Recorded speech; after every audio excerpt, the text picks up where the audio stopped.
नमस्कार। नेपाल टेलिभिजन हेरेर बसिरहनुभएका सम्पूर्ण आदरणीय दर्शक महानुभावहरूमा काठमाडौँ महानगरपालिकाको दैनिक टेलिभिजन कार्यक्रम हाम्रो काठमाडौँको आजको श्रृङ्खलामा यहाँहरूलाई स्वागत छ। दर्शकवृन्द, कार्यक्रममा हामी काठमाडौँ महानगरपालिकाले पछिल्लो समय कोभिड सङ्क्रमण न्यूनीकरण गर्नका लागि गरेका विभिन्न पहलहरूका बारेमा जानकारी गराउँदै आइरहेका छौँ। आजको कार्यक्रमको सुरुवातमा भने हामी काठमाडौँ महानगरपालिका र काठमाडौँ जिल्लाभित्र रहेका विभिन्न सरकारी तथा सामुदायिक अस्पतालहरूले कोभिड सङ्क्रमण उपचार गराइरहनु भएको छ।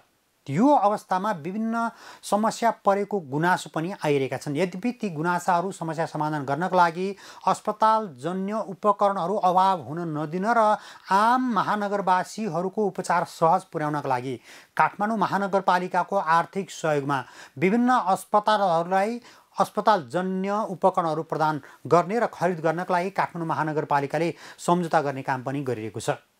यसै क्रममा काठमाडौँ महानगरपालिकाले गत शनिबार महानगरपालिकाका प्रमुख विद्यासुन्दर साक्यको उपस्थितिमा विभिन्न अस्पतालहरूलाई अस्पतालजन्य उपकरण सामग्री खरिद गर्ने विषयमा सम्झौता गरिएको प्रसङ्ग राख्नेछौँ।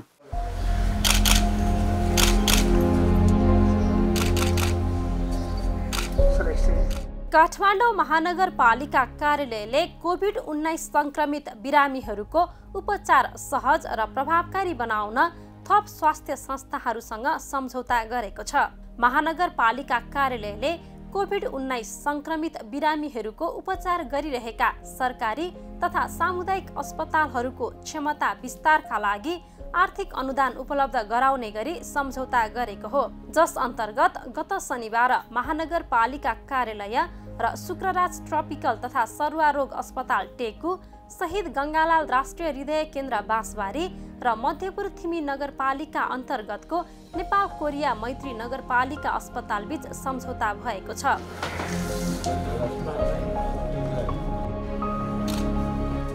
महानगरका प्रमुख विद्यासुन्दर साक्यको रोहबरमा राष्ट्रिय सभागृहमा सम्पन्न सम्झौता अन्तर्गत महानगरका तर्फबाट सम्झौता पत्रमा शहरी स्वास्थ्य विभागका प्रमुख हरिबहादुर कुँवर र अस्पतालहरूका तर्फबाट सम्बन्धित अधिकारीहरूले हस्ताक्षर गर्नुभयो, जस अन्तर्गत शुक्रराज ट्रपिकल तथा सरुवा रोग अस्पतालका तर्फबाट निर्देशक डाक्टर सागर कुमार राजभण्डारी, शहीद गङ्गालाल राष्ट्रिय हृदय केन्द्रका तर्फबाट कार्यकारी निर्देशक डाक्टर चन्द्रमणि अधिकारी र नेपाल कोरिया मैत्री नगरपालिका अस्पतालका तर्फबाट medical director doctor Dipendra Kumar रौशनले हस्ताक्षर गर्नुभयो।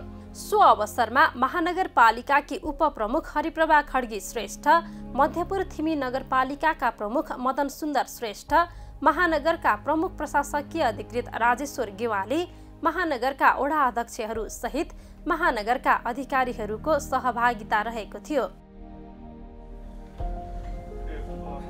सम्झौता पश्चात महानगरका प्रमुख साक्यले महानगरले सरकारी र सामुदायिक अस्पतालहरूको सेवा विस्तार तथा क्षमता वृद्धिका लागि सहयोग गरिरहेको बताउँदै यस प्रतिकूल समयमा स्वास्थ्य कर्मीहरूले निर्वाह गरेको दायित्वको प्रशंसा गर्नुभयो। असहजताका बीच स्वास्थ्य कर्मीहरूले निस्वार्थ भावले प्रदान गरेको स्वास्थ्य सेवा प्रशंसनीय रहेको उहाँको भनाइ थियो।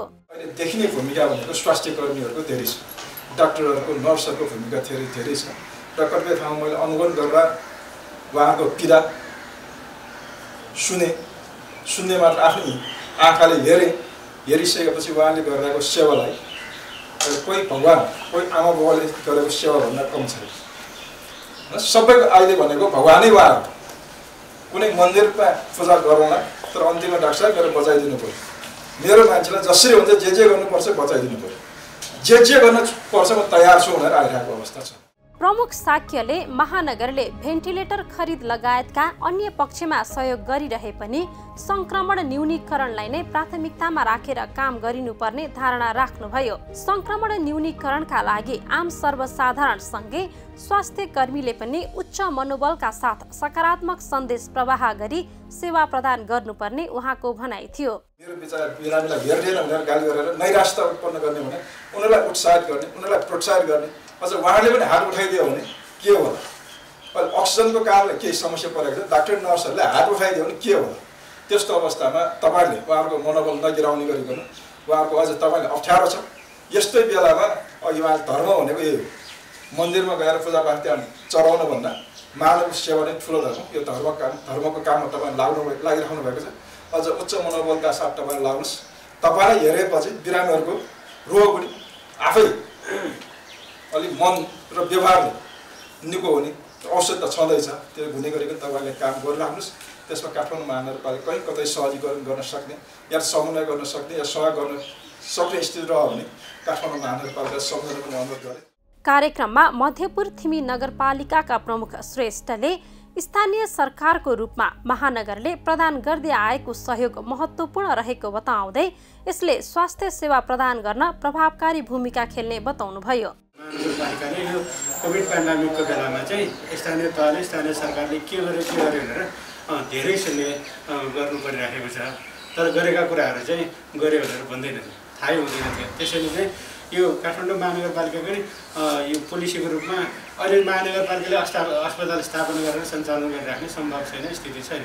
त्यसो भएको हुनाले उहाँले भएको अस्पतालहरूलाई चाहिँ क्यापासिटी गर्नको लागि, स्तर वृद्धि र सेवा विस्तारको लागि भनेर धेरै लगानी गरिराख्नु भएको छ। मलाई लाग्छ त्यसमा चाहिँ धेरै करोड 50 करोडभन्दा बढी लगानी सायद गइसक्यो होला जस्तो लाग्छ। महानगरपालिकाले अभिभावक भूमिकाको रूपमा यसरी चाहिँ लगानी गरिरहेको छ, जुन चाहिँ एकदम इजी वेको रूपमा चाहिँ यो डिस्चार्जहरू भइरहेको छ, यो लगानी भइरहेको छ बजेटको सन्दर्भमा। एकदमै सराहनीय कुरा हो, यसलाई धन्यवाद पनि दिन चाहन्छु। यसै गरी शुक्रराज ट्रपिकल तथा सरुवा रोग अस्पतालका निर्देशक डाक्टर राज भण्डारीले महानगरले उपलब्ध गराएको सहयोगले सेवा प्रदानमा सहजता मिल्ने बताउँदै अस्पतालको दीर्घकालीन विकास र विस्तारका लागि योजना अघि सारिनुपर्ने बताउनुभयो। कोरोना संक्रमणसँगै अन्य सरुवा रोगको उपचारका लागि अस्पतालले प्रभावकारी भूमिका खेले पनि त्यस अनुसार अस्पतालको व्यवस्थापन हुन नसकेको उहाँको भनाइ थियो। यसै गरी शहीद गङ्गालाल राष्ट्रिय हृदय केन्द्रका तर्फबाट कार्यकारी निर्देशक डाक्टर अधिकारीले महानगरको यस प्रकारको सहयोगले दीर्घकालीन लाभ लिन सकिने बताउनुभयो। यो जुन भेन्टिलेटर को लागि पनि जुन सहयोग गर्नुभएको छ त्यसले यो कोभिडको बेला मात्र होइन, हामीलाई भविष्यमा विभिन्न देशका विभिन्न भागबाट आउने मुटु रोगीहरूको अपरेसन गर्नदेखि लिएर मुटु रोग लागेर भर्ना हुन आउने बिरामीहरूलाई उपचार गर्न जुन सहजता हुन्छ त्यो सहजतालाई पनि मद्दत गर्नेछ। र म यहाँ के प्रतिबद्धता पनि जनाउँ भनेदेखि शहीद गङ्गालाल राष्ट्रिय हृदय केन्द्रमा योभन्दा अगाडि 25औं वर्षमा कहिले पनि यहाँहरूलाई थाहा होला भेन्टिलेटरमा गयो भने धेरै सरकारी हस्पिटलमा पनि छ यो उहाँहरूले चाहिँ भेन्टिलेटरमा राख्ने त्यो भेन्टिलेटरको चार्ज पनि लिने प्लस अक्सिजनको चार्ज पनि लिने। तर गङ्गालालमा मलाई थाहा भएअनुसार अरू हस्पिटल पनि हुनुहुन्छ होला, उहाँले पनि थाहा होला, तर गङ्गालालमा चाहिँ भेन्टिलेटरको चार्ज र अक्सिजनको चार्ज चाहिँ हामी कहिले पनि लिँदैनौँ र त्यसलाई हामी प्रतिबद्ध पनि छौँ कि भविष्यमा कहिले पनि त्यो नलिने। यो हिसाबले यो सहयोगले हामी त्यसमा पनि मद्दत गर्नेछ। टाढापाखा अस्पताल भन्छ, कलेर अस्पताल भन्थ्यो, सबैले डिस्क्रिमिनेसन गरेको अस्पताल अहिले कोभिड-19 भइसकेपछि एउटा केही न केही रूपमा चाहिँ जनताको आशा जितेको छ। अहिले हामी चाहन्छौँ यो देशको एउटा अस्पताल जुन आजका दिनसम्म कोभिड-19 मात्र नभएर थुप्रै रोगहरू व्यवस्थापन गर्दै आएको छ। सायद धेरै अधिकांशलाई जानकारी पनि छ। 15-16वटा जिल्लाबाट चाहिँ यस यो चाहिँ के भन्छ यो डग बाइटको केसहरू म्यानेजमेन्ट भनेको हामी यहाँ मात्रै हुन्छ।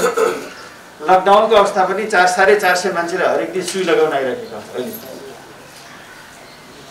देशको 40 र 50% जुन टार्गेट छ हामीले मात्रै एचिभ गर्छौँ भने देशको 1/3 टिबी एचआइभी बिरामीहरूलाई हामीसँग व्यवस्थापन गरिराखेका छौँ। अस्पतालहरूसँग भएको सम्झौता अनुसार महानगरले शुक्रराज ट्रपिकल तथा सरुवा रोग अस्पताललाई एक्सट्र्याक्सन किट 10,000 टेस्ट खरिद गर्न, 10 शय्याका लागि जनशक्ति परिचालन गर्न र जनशक्ति प्रोत्साहनका लागि आर्थिक अनुदान उपलब्ध गराउनेछ। जस अनुसार जनशक्ति प्रोत्साहन बापत खर्च स्वरूप 10,93,120 रुपैयाँ आर्थिक सहयोग प्रदान गर्नेछ। 93,120 नगदे रुपियाँ र एक्सट्र्याक्सन किट 10,000 टेस्ट खरिद गर्नको लागि खरिद गरेको मूल्य भ्याट र कर बिजक बमोजिमको रकम उपलब्ध गराउने गरी यो सम्झौता चाहिँ गएको छ। यसै गरी शहीद गङ्गालाल राष्ट्रिय हृदय केन्द्रलाई 5 थान र नेपाल कोरिया मैत्री नगरपालिका अस्पताललाई 3 थान भेन्टिलेटर खरिद गर्न महानगरले आर्थिक अनुदान सहयोग गर्नेछ।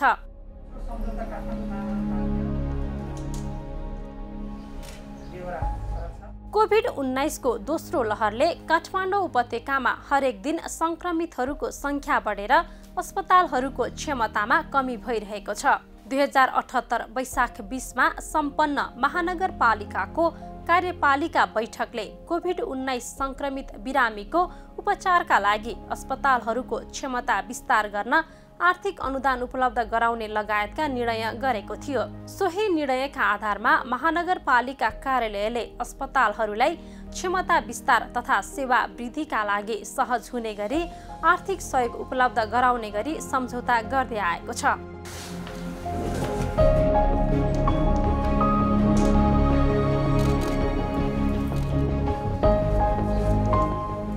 महानगरले यसअघि चिकित्सा विज्ञान राष्ट्रिय प्रतिष्ठान वीर अस्पताल, आयुर्वेदिक चिकित्सालय नरदेवी, निजामती कर्मचारी अस्पताल मीन भवन, जनस्वास्थ्य सरोकार ट्रस्ट मोडल अस्पताल बागबजार, छत्रपाटी निशुल्क चिकित्सालय छत्रपाटी, हेल्पिङ ह्यान्ड्स सामुदायिक अस्पताल चाबहिल र महेन्द्र नारायण निधि मेमोरियल अस्पताल गौशालासँग सम्झौता गरिसकेको छ।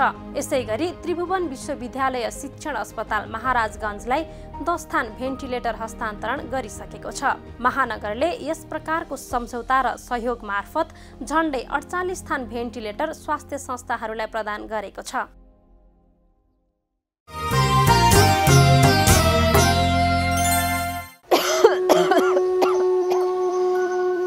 होइन, हामी त अघिदेखि खोकेकै छौँ, ध्वासा पनि गरेका छौँ। के भयो? केही नि भएको छैन, अलिअलि रुगा खोकीले मात्रै हो, त्यस्तो केही डराउनु पर्दैन। के को डराउनु पर्दैन? तिम्रो लक्षण हेर्दा त तिमीसँग टाढा बस्नुपर्ने भन्ने पो डर छ त। गएर खुरुक कोभिड टेस्ट गर त। यस्तो बेलामा कहाँ जानु क्या, पैसा तिरी कोभिड टेस्ट गर्न। तेरी मलाई कहाँबाट कोभिड भएको छ र? जाँदै नजाति, तिमी सङ्क्रमित छौ भन्ने कसरी थाहा हुन्छ? यस्तै हो भने तिमी त सङ्क्रमित हुन्छौ, तिमी सहित वरिपरिका सबैलाई सङ्क्रमित तुल्याउँछौ तिमीले। हो, त्यही भएर खुरुक कोभिड टेस्ट गर्न जाऊ।